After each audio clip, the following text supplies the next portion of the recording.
The air in King's Landing never felt right to Ned Stark. He was a man of the North, a man of cold winds and quiet honor. Ever since he had come south, nothing felt clean. The city stank of sweat, secrets, and something worse, power. The kind of power that came from gold and blood, not from truth. Ned had always known that politics was dirty, but nothing prepared him for the filth he found in Robert's court. The Lannisters were everywhere, whispers behind every door, gold in every man's hand, and smiles that hid knives. But the worst of them all, the one who disgusted Ned more than any of them, was Tywin Lannister. Tywin, who sent his army to sack King's Landing after Rhaegar died. Tywin, who pretended to be loyal while his men butchered children in their beds. Tywin, who wrapped up a slaughter as a gift and handed it to Robert with a bow. And Robert had accepted it. But now, Ned had proof. Real proof. A dusty scroll from the Red Keep's records, written by Sir Barristan Selmy himself. It described what Tywin's men had done when they entered the city. The screams, the fire, the blood. Sir Vian Poole, a knight who had witnessed the madness firsthand, confirmed every word. Even Sir Barristan had once whispered regret, but no one had dared to confront the truth. Until now. Ned couldn't stay silent. He had watched too many lies fester in the shadows. If Robert truly was his friend, if he still had a king's honor in him, then he would listen. He had to. That evening, Ned walked straight into the royal chambers. Robert had just returned from a hunt, red-faced and sweating, already halfway through a goblet of wine. Cersei wasn't there, thank the gods. "Robert," Ned said, voice firm, "I need to speak with you, alone." Robert groaned. "7 hells, Ned, not now.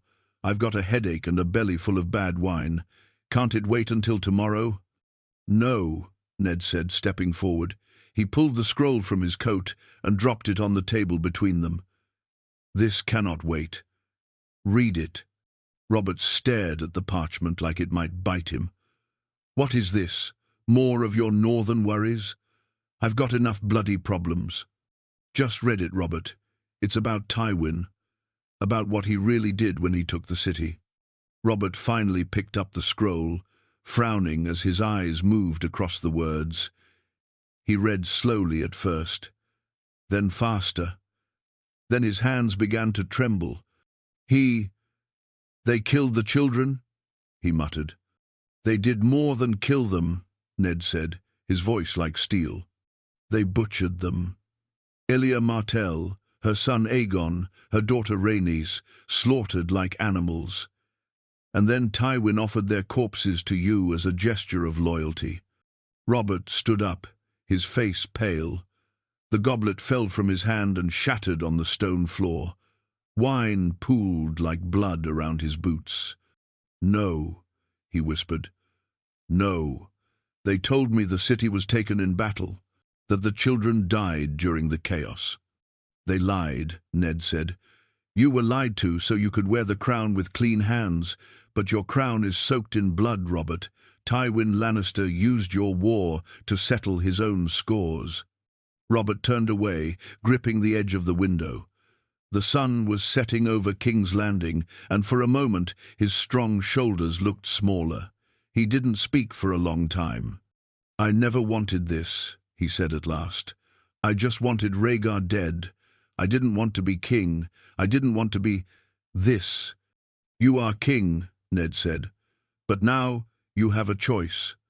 Will you be the kind of king Tywin once silent and blind, or will you be the man I once called brother?"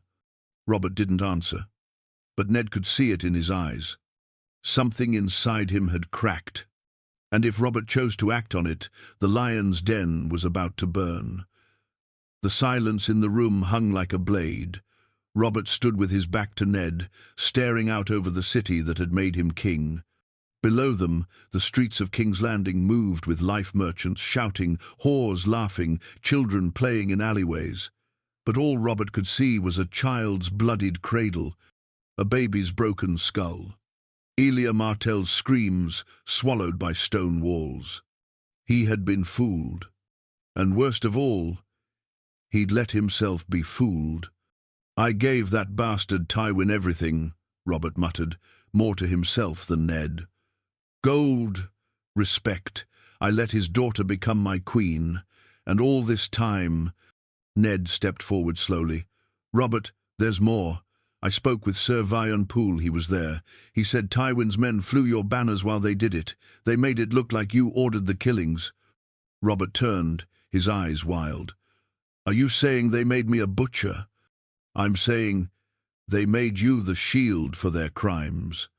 For a long moment, Robert said nothing. His breathing was heavy, chest rising and falling like a man fighting back a storm. And then he roared. "Get out!" he shouted. "Everyone, out!" The guards standing near the doors flinched, looked confused. "Your Grace?" "I said out!" Robert's voice boomed like thunder. "Leave me and Lord Stark alone."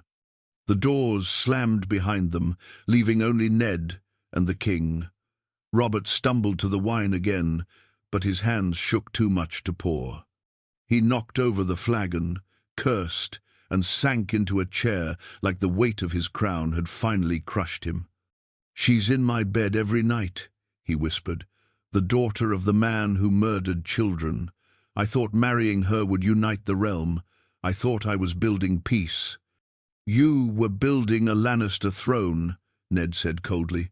"You thought you were king, but it's always been Tywin's game." Robert's face twisted. "Seven hells, Ned. What do I do now? I can't just execute Tywin Lannister. He commands half the gold in Westeros." "You want truth?" Ned said. "Then speak it. Call your council. Tell them what Tywin did. Let the realm see his true face. Let the lords choose whether to follow a butcher or a king." Robert looked up slowly. His eyes, once full of fire, had grown dull over the years, drowned in drink and regret. But now there was something else there. Clarity. "Summon the council," he said. "Tonight.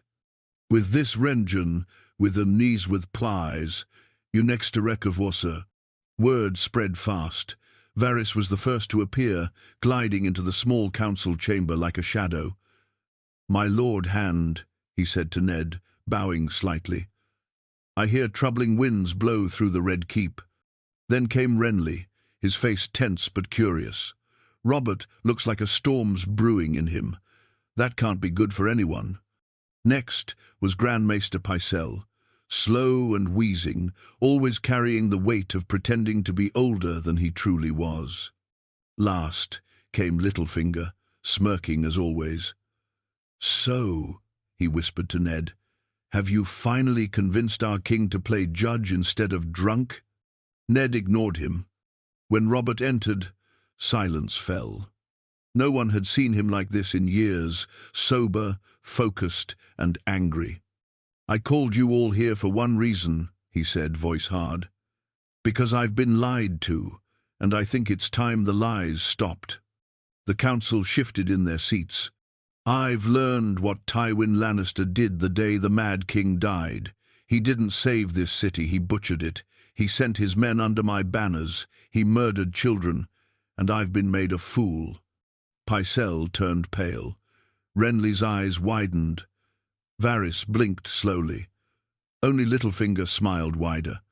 "Your Grace," Pycelle croaked, "these are weighty accusations."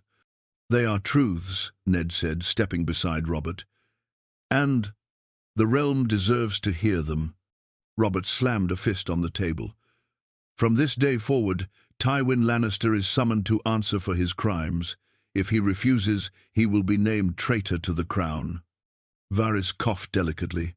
"And Queen Cersei?" Robert stared coldly ahead. "She'll be dealt with."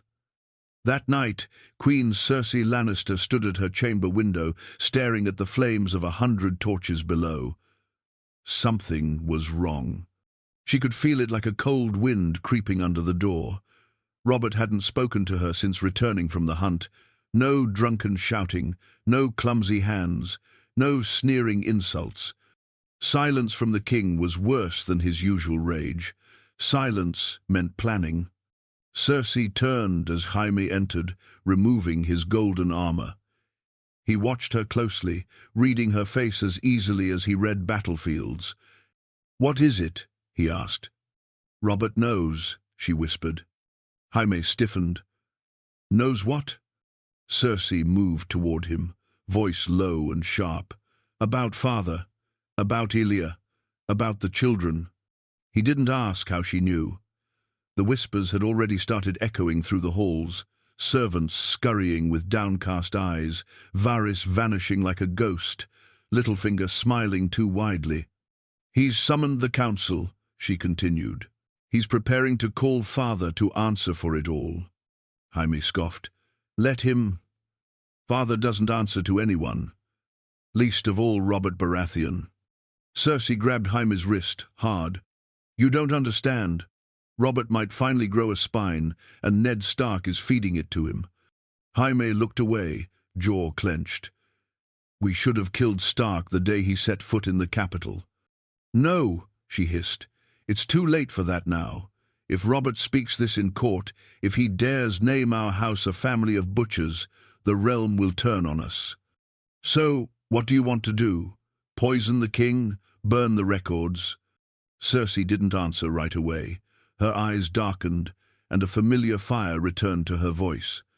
"If Robert names father a traitor," she said slowly, "then the only traitor is Robert.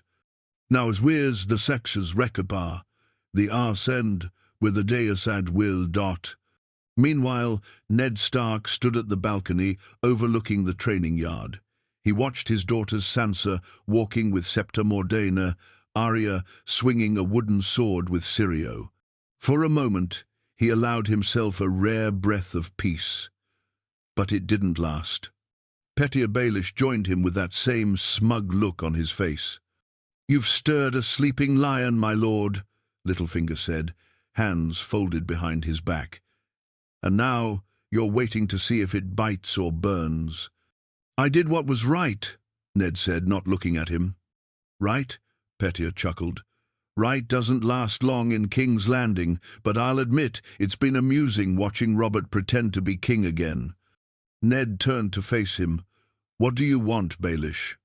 "To offer a word of advice," Petyr said, stepping closer. "Cersei isn't the kind of woman who watches quietly while her world falls apart. If you're going to strike the lion, don't just wound it." Ned narrowed his eyes. "If you know something, say it." "I know Cersei's already planning her next move," Baelish said calmly, "and if I were you, I wouldn't sleep in the same room 2 nights in a row. Now as we's the sexes Rekabah, the Arsend, with the Deus ad will dot." That evening, as Ned returned to his chambers, he found a sealed letter left on his bed. The wax bore a golden lion's head. He opened it slowly, frowning. "Come to me.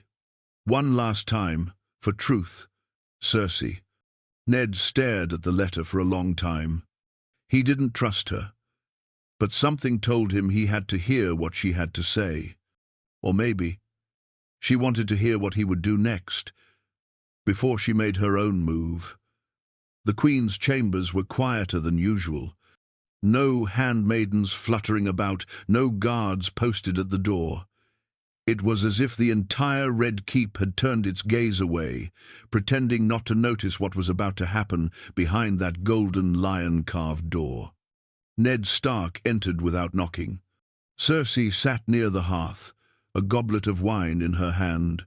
Her golden hair was loose, falling down her back like a lioness stretching before the kill. She didn't rise, didn't greet him, just stared into the fire like she already knew how this conversation would end. "I didn't think you'd come," she said at last. "I shouldn't have," Ned replied, "but I did." She smiled bitterly. "You always come when it's too late." He walked slowly across the room, stopping just far enough to keep a sword's reach between them. "If you brought me here to beg for your father's safety, don't waste your breath." Cersei swirled the wine in her cup. I didn't call you here to beg, Stark. I called you here to warn. Ned's jaw tightened. You don't warn men like me. You try to outmaneuver us, threaten us, poison us if needed. Maybe, she said, sipping calmly. But tonight, I offer something else. Clarity. Ned said nothing. She stood, finally, and walked toward him slow and graceful, like a cat in a room full of mice. You think exposing Tywin makes you a hero, that the realm will thank you for dragging old bones into the light. She leaned in slightly, voice soft but sharp. But what happens next, Ned? Do you think Robert will remain calm when the lords begin to whisper that he sits on a throne soaked in baby's blood? I don't care about whispers, he said. I care about truth. No, you care about honor, she snapped. That foolish northern code that will get your entire house slaughtered if you're not careful. Ned didn't flinch. Then let it be so. I won't bend to protect the legacy of a man who butchered innocence. Cersei paused. For a moment something flickered in her eyes, fear maybe, or rage. Then it was gone. You still don't see it, she whispered. Tywin is the realm. His gold funds half the crown's debts. His alliances hold the West together. If he falls, the lions fall. And if the lions fall, the rest of the kingdom tears itself apart. Then maybe it deserves to fall. She stepped back, studying him like he was a puzzle she hadn't quite solved. You really are as stupid as Robert says, she muttered. Ned moved toward the door. I've said what I came to say. Tell your father to appear before the king, or be branded a traitor. There will be no mercy. But just as he placed his hand on the handle, her voice stopped him. Does Robert know about Joffrey? Ned froze. Silence. Slowly, he turned. Cersei smiled again, this time with a quiet cruelty. Ah, so you do know. You're not as blind as I thought. Does he? Ned asked, voice low. She shook her head. Not yet, but if he ever does, he won't be alive long enough to finish the sentence. You're mad. No, Lord Stark, she said, walking back to the fire. I'm a mother, and I will burn this kingdom to the ground before I let you or anyone else take my children. Ned opened the door. The king will hear everything, he said coldly. About Tywin, about Joffrey. And if you try to stop that, then you've already lost. Cersei watched him leave, her face unreadable. When the door closed, she whispered just one word to herself. Then, so be it. And somewhere, that very hour, a raven flew toward Casterly Rock. War was coming. By dawn, the mood in King's Landing had shifted. The gold cloaks moved differently now, slower, more alert, glancing over their shoulders. Whispers travelled faster than orders. Servants avoided eye contact, and lords suddenly remembered urgent business outside the capital. The Lannisters were quiet, too quiet, and that silence was louder than any trumpet of war. Ned Stark stood in the Tower of the Hand, armoured in boiled leather. He wasn't going to fight. Not yet.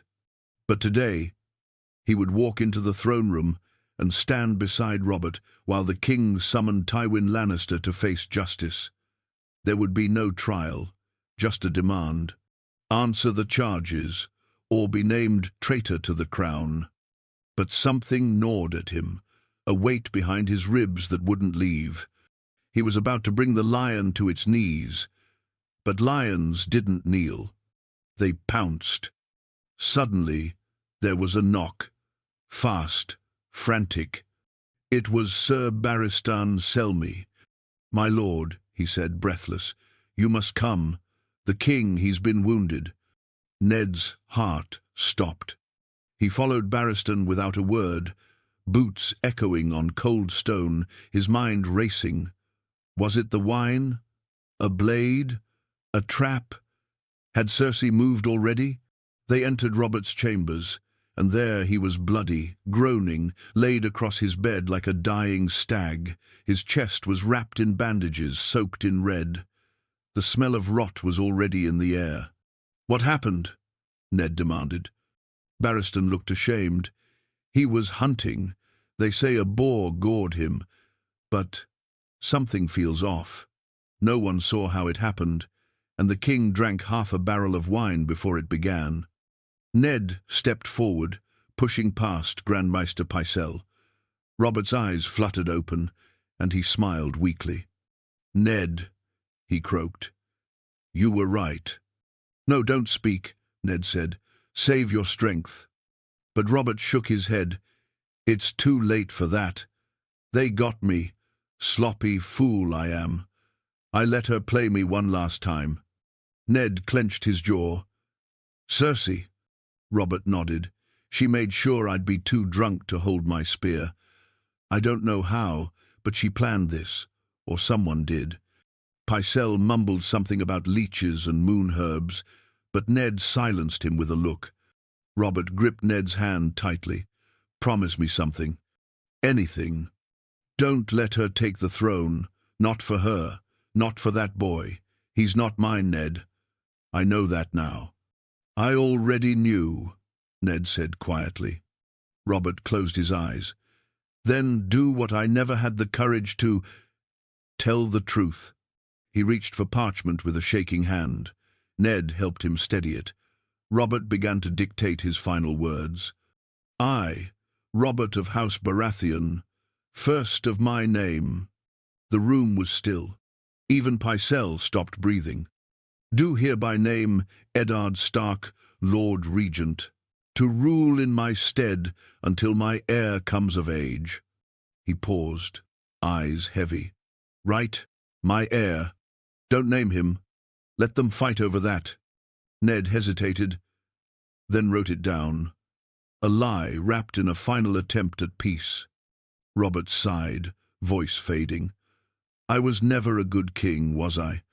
"You were a better friend," Ned said. Robert chuckled, then coughed, and then nothing. "The king of the 7 kingdoms was dead.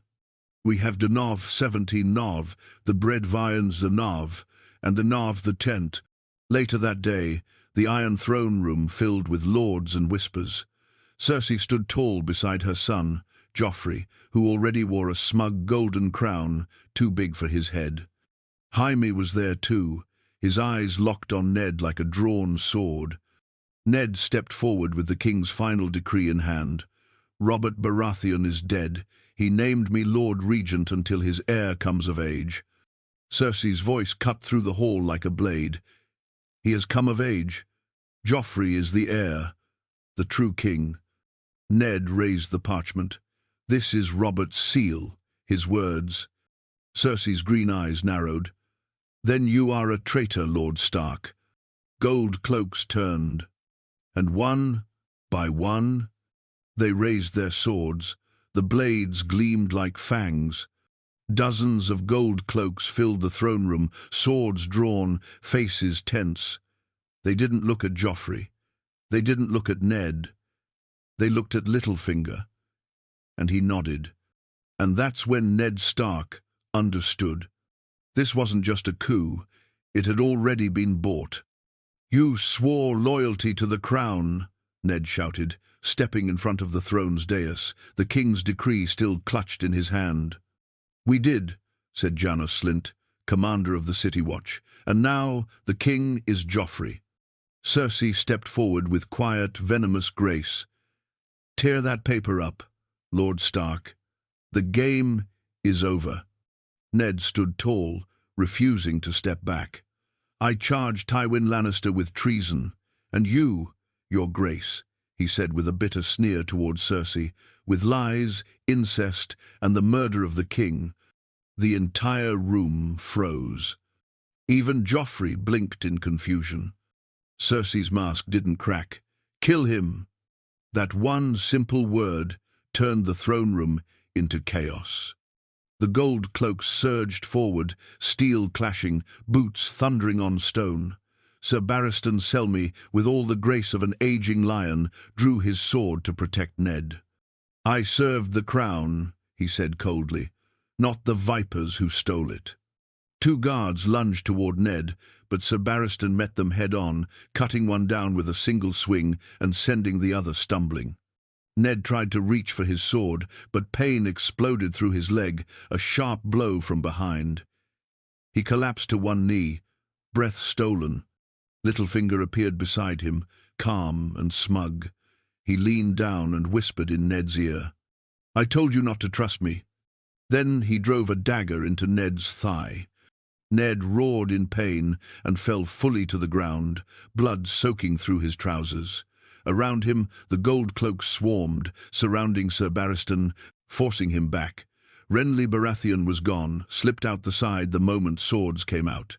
Varys stood silently by the wall, eyes downcast, saying nothing. Cersei moved to Joffrey and whispered something in his ear. The boy smiled, wicked and cruel. He sat on the Iron Throne like he was born to it, which everyone in the room now knew was a lie. "Take him," Joffrey said.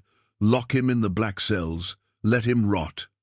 Ned was dragged from the floor, his leg bleeding badly, his vision swimming. His hand still gripped Robert's final decree, but before he could say a word, Cersei ripped it from his hand and tore it in half.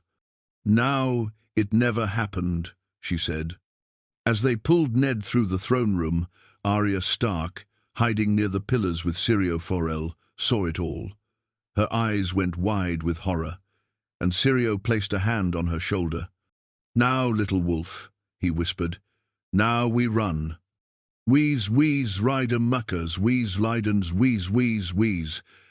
Later, deep in the dungeons beneath the Red Keep, Ned sat in chains. The air was damp and stank of mold and rats. His leg throbbed. Every heartbeat sent fire through the wound. Varys appeared, cloaked in silence, as always. "You should have played the game better," the eunuch said sadly. "Honor doesn't survive in King's Landing." Ned looked up slowly. "Then let it die with me." But Varys wasn't here to argue. "I have one chance for you," he said. "One way to survive. Confess. Say you lied. Swear Joffrey is the true heir. The people love you, Ned. If you bend the knee, you may yet save your daughters." Ned laughed bitterly. "You want me to speak lies to fix lies?" "No," Varys said. "I want you to survive long enough to protect the only truth that matters, your family." Outside, bells began to ring. Not for a death, but for a new king's coronation. And the wolf was in chains, the stone walls pressed in like a tomb, cold, wet, and cruel. Ned Stark sat shackled in the darkness, his leg fevered from the wound, his head pounding from the betrayal. The only light came from the torch Varys had left behind. Every hour felt like a week. Every drop of water from the ceiling echoed like a taunt. He had lost. Not in battle, but in politics. That was the poison he had never learned to fight. A sound broke the silence, soft footsteps, cautious. The door creaked open. Ned expected a Lannister guard, or another whisper from Varys. But it was Sansa. She rushed into the cell, her face pale, her eyes swollen from crying. Behind her stood Lord Baelish, his usual smirk replaced with something colder. "Father," she cried, dropping to her knees. "Please, please, you have to listen." Ned tried to stand, but the chains clanked, loud and heavy. "Sansa, how did you—" "She begged me," Littlefinger said, leaning in the shadows. "And I persuaded the Queen. A small mercy." Sansa grabbed her father's hand through the chains. "They're going to kill you. The Queen says you're a traitor, that you plotted to steal Joffrey's crown." "I told the truth," Ned whispered. "I know," she said, sobbing, "but no one cares. They don't want truth. They want obedience." Littlefinger stepped closer now, voice slick and soft. "Cersei offers you a chance, a confession spoken before the court. Swear Joffrey is the rightful king. Say Robert never wrote that letter. Say you lied." "And then what?" Ned growled. "She lets me live in a cell until I rot?" "No," Petyr said. She lets you take the black, exile to the wall. A broken man, yes, but alive, and your daughter's safe." Ned looked down at Sansa, holding his blood-stained hand. "Where is Arya?" he asked suddenly. Sansa hesitated. "No one knows. She ran. The Queen is looking for her." Ned's heart nearly stopped. If Cersei found Arya, she wouldn't make the same mistake twice. Ned looked at Littlefinger. "You swear they'll let her go?" "I swear," Petyr said too quickly. Ned stared into his eyes. He didn't believe him. But what choice did he have? The days they wand with the next I veered a talkazum. Above, in the Red Keep, Queen Cersei stood on the balcony overlooking the courtyard. Jaime joined her, armor gleaming. "You should have had his head the moment Robert died," he said. "I still might," Cersei replied coldly, "but better to break the wolf than martyr him. If he kneels before the crowd and swears loyalty to Joffrey, we kill his name without lifting a sword. And if he doesn't?" She smiled. "Then we kill him, and his honor dies with him." A raven flew overhead, dark wings slicing through the sky. That raven was headed north to Casterly Rock. Tywin Lannister had received Robert's summons already. He had ignored it. But now, with Ned Stark imprisoned and the crown in his grandson's hands, Tywin had something better than a reply. He had an army, and it had begun to march. The Deinundated Azuns, one presenter. Far from the capital, in the Riverlands, Robb Stark read the Raven's message in his father's study at Winterfell. Catelyn stood beside him, eyes wide with dread. "They've arrested your father," she said, voice shaking. "They've called him a traitor." Robb's hands curled into fists. "No," he growled. "He's no traitor." He turned to Maester Luwin. "Send word to our banners. Tell them the North rides to war. The Deinundated Azuns, one presenter." Back in King's Landing, Ned Stark sat in the darkness once more. Varys returned, silent as ever. "Well?" he asked. Ned looked up. "I'll say the words," he said bitterly, "but only to save them. The Deinundated Azuns, one presenter, and just above them, on the Iron Throne, Joffrey Baratheon grinned, unaware that a storm was already galloping toward him from the north. The wolf had been caged, but the pack had started to howl. The day of Ned Stark's confession arrived with a sky as grey as steel. The people of King's Landing gathered in the courtyard, packed shoulder to shoulder. Some were curious, others hungry for drama, and many simply wanted a show. They didn't know the truth. They only knew the story Cersei whispered into their ears. Ned Stark, traitor. Soldiers lined the steps. The gold cloaks stood at attention, but their eyes darted nervously. Even they could feel the weight in the air, like a storm waiting to explode. And at the center of it all, perched proudly on the raised platform, sat King Joffrey, a golden crown too large for his cruel little head. His feet barely touched the floor, but he acted like a conquering god. Cersei stood beside him, calm and cold, Jaime behind her, hand on his sword. Littlefinger watched from the shadows, eager for the moment Ned broke. Ned Stark was dragged forward, shackled, limping, thin from fever and pain. The crowd gasped. He didn't look like the Warden of the North. He looked like a man carved from suffering. Sansa stood at the front, trembling. She clasped her hands tightly, whispering, "Please, father, please." Ned looked at her, his little girl, caught in a city of lions, and he felt his heart break. A king's voice boomed. "Lord Eddard Stark," Joffrey announced, "you stand accused of treason. Confess your crimes and bend the knee." Ned stared at him. This child, this false king, this product of sin and secrecy. He wanted to spit the truth into the boy's face. "You are not the king. You are not Robert's son. You are born of incest." He wanted to scream it, but then he saw Sansa, and he remembered Arya somewhere alone and hunted, and Robb riding to war without knowing the full truth, and Bran, Rickon, Catelyn, all waiting for him. His honor was a blade, but today that blade would be sacrificed. He stepped forward, voice rough but steady. "I confess." The crowd broke into whispers. Cersei's eyes widened for a moment. She didn't expect it to be this easy. Jaime frowned, uneasy. Littlefinger smiled. Ned continued, forcing every word like swallowing poison. "I betrayed King Joffrey," he said. "I plotted against the true king. I lied about his birth. I sought to steal the throne." Sansa burst into tears. Joffrey smirked, basking in the moment. Ned closed his eyes.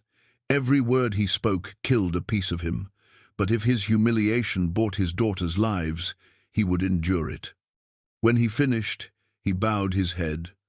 "I beg mercy," he said quietly. Cersei stepped forward.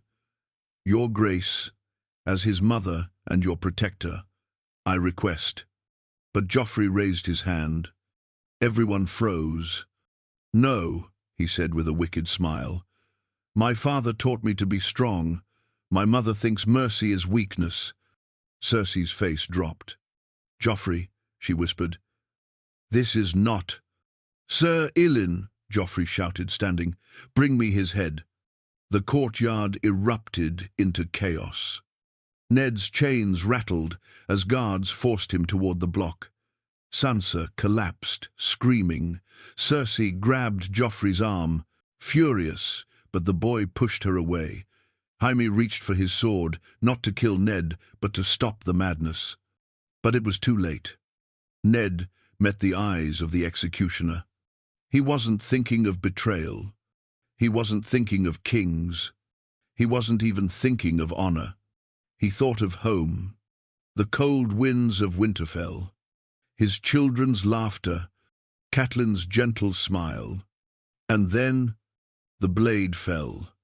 The courtyard screamed, and the realm trembled. "Mill a knife with a knot, neward to a knife with a knot." That very night, a raven reached Robb Stark in the Riverlands. Robb read the message with shaking hands. His bannermen watched in silence. His father, gone, murdered. Robb didn't weep. He didn't speak. He simply stood, slowly, like a boy turning into something else. Something colder. "Call the banners," he said. "All of them." The Greatjon stepped forward. "For war?" Robb's jaw tightened. "For vengeance." And far away in Casterly Rock, Tywin Lannister received word of Ned Stark's execution. He closed the letter quietly. A faint smile touched his stern face. "So," he said, "the game begins." The lion had roared. The wolf had howled. And now the entire realm would bleed.